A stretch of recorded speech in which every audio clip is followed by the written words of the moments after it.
Welcome to my channel. ఈరోజు బతుకమ్మ పండుగ కదా, మేమైతే మలిదా చేస్తున్నాము. ఆల్రెడీ చపాతీ చేసేసుకొని ఈ విధంగా చిన్న చిన్న పీసులాగా చేసి పక్కన పెట్టేసుకున్నాం.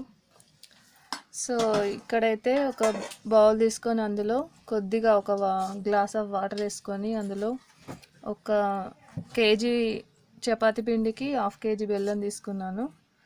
సో ఈ విధంగా బెల్లం అయితే పాకం పెట్టేసుకొని అందులో పల్లీలు, వేయించిన పల్లీలు, గసాల, ఇలాచి పొడి ఇవన్నీ వేసి ఈ విధంగా పెట్టేసుకున్నాను.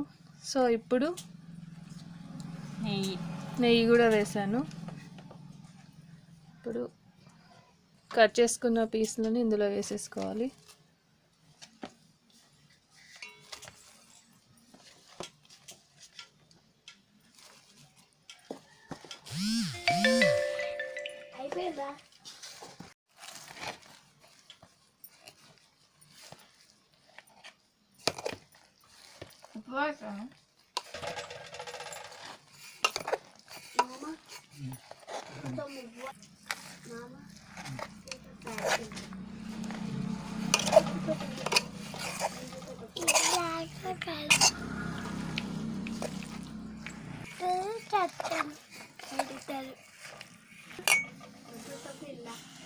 లడ్డు కట్టేసుకోవాలి.